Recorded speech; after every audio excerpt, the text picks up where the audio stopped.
జై గురుదేవ్. నా పేరు శివజ్యోతి. నేను ఒక ప్రైవేట్ స్కూల్లో జాబ్ చేస్తున్నాను. మా యొక్క గురువు గారు గీతా వైభవ ట్రస్ట్ చైర్మన్ పూజ్యశ్రీ షేక్ నజీర్ బాషా గురూజీ గారు. తన యొక్క ముఖ్య లక్ష్యము ఏంటంటే భగవద్గీతను అందరికీ ప్రచారం చేయాలి అనేటటువంటి సంకల్పంతో మా గురూజీ గారు నడుస్తున్నారు. గురూజీ గారు ఆ సంకల్పంలో భాగంగా ఉదయాన్నే 5:30కు యోగా క్లాస్ పెట్టడము, తర్వాత 6 గంటలకు మందిరంలో ప్రణామాలు, భగవద్గీత పారాయణం చెప్పడము, తర్వాత ఆఫ్టర్నూన్ 1 గంటకు ధ్యానము, ఈవినింగ్ 4 గంటలకు ఆన్లైన్లో 1 గంటకు ఆన్లైన్లో ధ్యానము, ఈవినింగ్ 4 గంటలకు మళ్ళీ ఆన్లైన్లో ధ్యానము, సాయంత్రం 6:30కి ప్రణామాల తర్వాత భగవద్గీత ప్రవచనము, చిన్నపిల్లలకు భగవద్గీతను నేర్పించడము, రోజుకు 2 శ్లోకాలు, దాని భావాలు. ఆ తర్వాత 8 గంటలకు గూగుల్ మీట్లో 8 to 10 దాదాపు ఆ గూగుల్ మీట్కి 100 మెంబర్స్ వస్తారు. ఓన్లీ 100 మెంబర్స్ అంటే ఒక ఫ్యామిలీ నుండి ఫ్యామిలీ మెంబర్స్ అందరూ కూడా చూస్తారు, వింటారనమాట.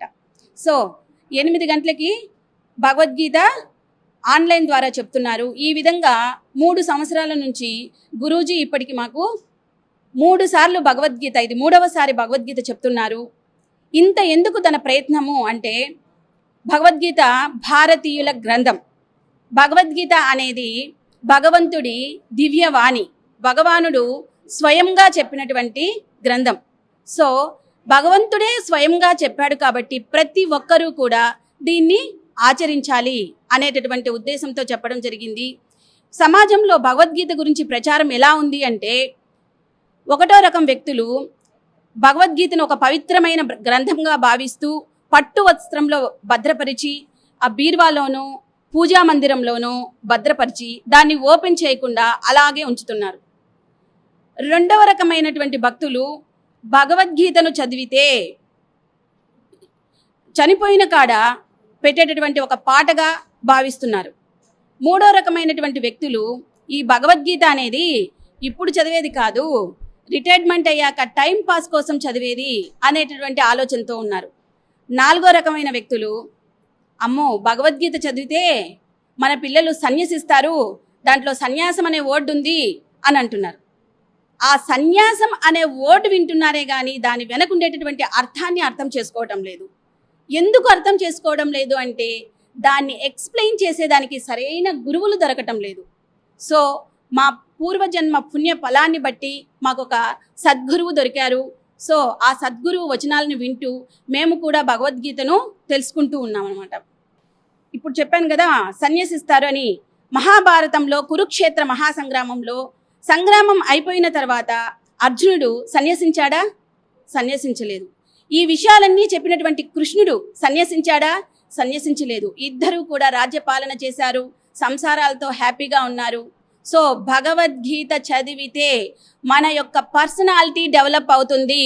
ముఖ్యంగా తల్లిదండ్రులు గుర్తుపెట్టుకోవాల్సింది ఇదే, మనము పిల్లలకు నేర్పించాల్సింది ఇదే.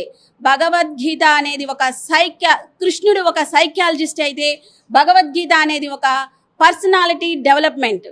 మనము స్కూల్కి వెళ్తున్నాం ఇప్పుడు, ప్రైవేట్ స్కూల్స్కి, అక్కడ పర్సనాలిటీ డెవలప్మెంట్ అనే సబ్జెక్ట్ ఉందా అండి అని అడుగుతున్నారు. పర్సనాలిటీ డెవలప్మెంట్ ఎక్కడుందండి? మూలము మన భగవద్గీతే. ఈ భగవద్గీతను చదివితే వేరే ఎటువంటి పర్సనాలిటీ డెవలప్మెంట్ బుక్స్ అవసరం లేదు. అది చదివితేనే అర్థమవుతుంది. ఇప్పుడు మనం సమాజంలో చూస్తున్నాం ఎన్నో అరాచకాలు. ఫస్ట్ అసలు భగవద్గీత చదివితే ఏంటి ప్రయోజనము అంటే, మొదటి ప్రయోజనం ధర్మం. మనము ధర్మంగా ఉంటాము, మన పిల్లలు ధర్మంగా ఉంటారు. భగవద్గీత మొదటి అక్షరము దేంతో స్టార్ట్ అవుతుంది? ధర్మం అనే వర్డ్తో స్టార్ట్ అవుతుంది. చివరి అక్షరం మమ అనే వర్డ్తో స్టార్ట్ అవుతుంది.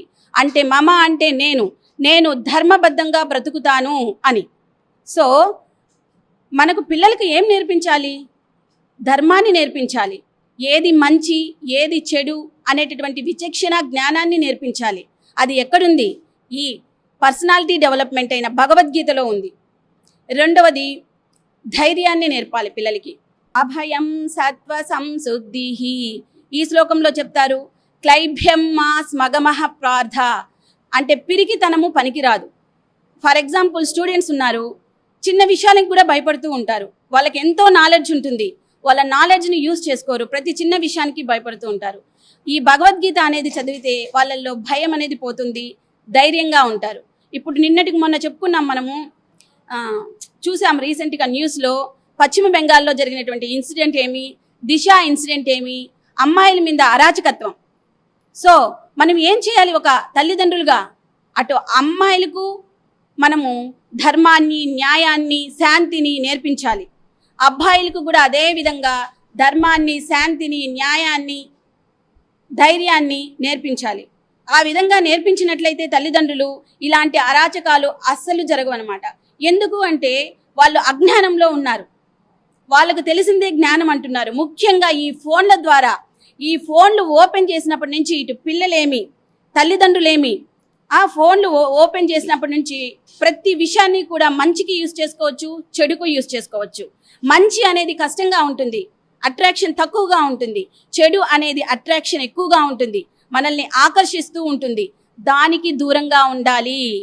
ఏదైతే ఎక్కువ ఆకర్షిస్తుందో అందులో ఎంత చెడు ఉంది, ఎంత మంచి ఉంది అని అబ్జర్వ్ చేయాలి. చెడుకు దూరంగా ఉండగలిగేటట్లు మన పిల్లలకు మనం నేర్పించాలి.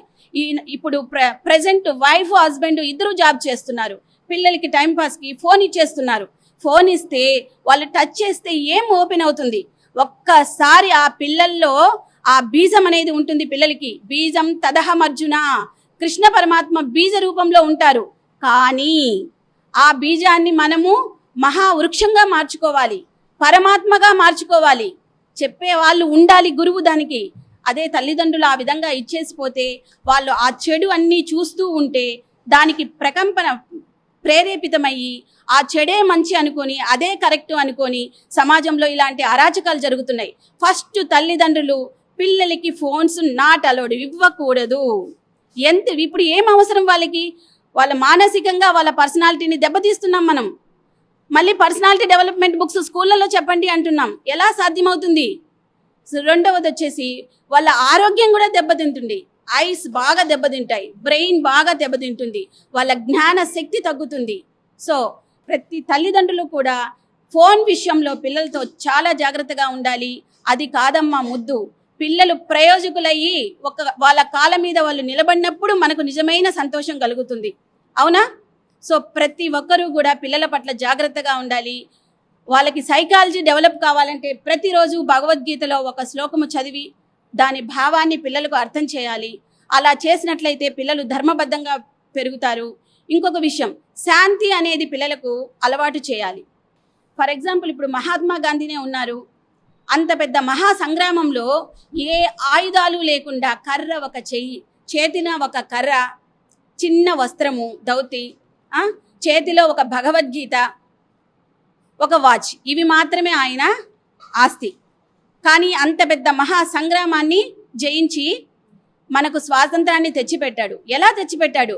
అహింస, ధర్మం, సత్యం.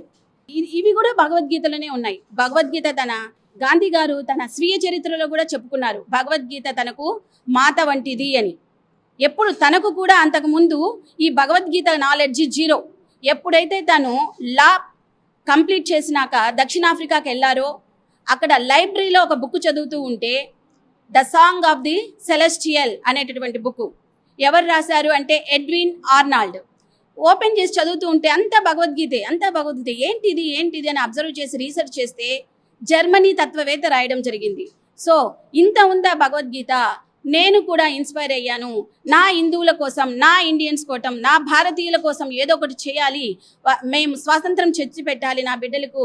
మేము ఇబ్బంది పడినా పర్వాలేదు, నా ఫ్యూచర్ తరాలు బాగుండాలి అనే ఉద్దేశంతో ఇండియాకు రావడం జరిగింది. అహింస, శాంతి, సత్యం ఇవి తన ఆయుధాలుగా చేసుకొని స్వాతంత్రాన్ని గెలవడం జరిగింది. అహింస సత్యమ క్రోధ త్యాగ శాంతిరమ పైసురం. ఈ శ్లోకమే తనకు ఆదర్శం అన్నమాట. ఇంకా సత్యాన్ని కూడా ఫాలో అయ్యాడు. కాబట్టి ప్రతి తల్లిదండ్రులు కూడా భగవద్గీత చదవడం వల్ల బిడ్డలు ధైర్యంగా, ధర్మంగా, శాంతియుతంగా, జ్ఞానవంతంగా ఎదుగుతారు. జ్ఞానం అనేది చాలా ఇంపార్టెంట్. ప్రతి ఒక్కరిలో కూడా జ్ఞానం ఉంటుంది. ఆ జ్ఞానం అనేది తుప్పు పట్టిపోయింది. ప్రతి ఒక్కరికి ఇక్కడ బ్రుకుటి ప్రాంతంలో జ్ఞాన చక్షువు అనేది ఒకటి ఉంది. ఆ జ్ఞాన చక్షువును వికసించి చేసుకున్నట్లయితే, ఆ తుప్పును వదలగొట్టినట్లయితే ప్రతి ఒక్కరి జ్ఞానము కూడా వృద్ధి చెందుతుంది అని చెప్పారు. ఆ జ్ఞానం ఎలా వృద్ధి చెందుతుంది అంటే భగవద్గీతలో చెప్పి ఉన్నారు, ఓం మిత్యేకాక్షరం బ్రహ్మ. ఓంకారము ద్వారా తన జ్ఞాన చక్షును వికసించ చేసుకోవచ్చు. అకార ఉకార మకారాలతో మకారాన్ని పలకడం ద్వారా జ్ఞానచక్షు అనేది వికసిస్తుంది అని చెప్పడం జరిగింది. ఇంకా భగవద్గీతలో గాయత్రి ఛందసామహం అంటే గాయత్రి మంత్రాన్ని ప్రతిరోజు కూడా పఠించినట్లయితే మన యొక్క బుద్ధి వికసిస్తుంది, మన జ్ఞాన నేత్రము వికసిస్తుంది అని చెప్పడం జరిగింది. సో పిల్లలకి మనము ఆధ్యాత్మికంగా ఎదగాలి అంటే ఇవి భగవద్గీతను తప్పకుండా చదవాలి, పిల్లలకి వినిపించాలి. సమాజంలో ఇటువంటి దుష్కర్మలు జరగకుండా, దుష్కార్యాలు జరగకుండా ప్రతి ఒక్కరూ కూడా ఆత్మస్థితిలో ఉండి ప్రతి ఒక్కరిని కూడా ద్వంద్వాలకు అతీతంగా, అంటే అందరినీ మంచిగా చూడడం, అందరినీ ప్రేమగా చూడడం. ఈవెన్ అమ్మను ఏ విధంగా చూస్తామో అత్తగారిని అదే విధంగా చూడాలి, కూతుర్ని ఏ విధంగా చూస్తామో అదే విధంగా కోడల్ని కూడా చూడాలి. అలాంటి స్థితికి ఎదుగుతామన్నమాట మనము. ఇవన్నీ కూడా భగవద్గీతలో చెప్పి ఉన్నారు. సో మనమందరము కూడా ఈ ఫోన్లకు దూరంగా పెట్టి పిల్లల యొక్క పర్సనాలిటీ డెవలప్మెంట్ను అభివృద్ధి చేసుకోవాలని, అది ఏకైక గ్రంథం భగవద్గీత అని మా గురువు గారు చెప్తూ ఉంటారు. తను చెప్పడమే కాదు, మా అందరి చేత కూడా ఆ శ్లోకాల భావాలు నేర్చుకొని మేము కూడా 10 మందికి చెప్పేటట్లు మమ్మల్ని ట్రైన్ చేస్తున్నారు. సో మాకు ఇలాంటి గురువు గారు దొరికినందుకు ధన్యవాదాలు గురూజీ. Thank you.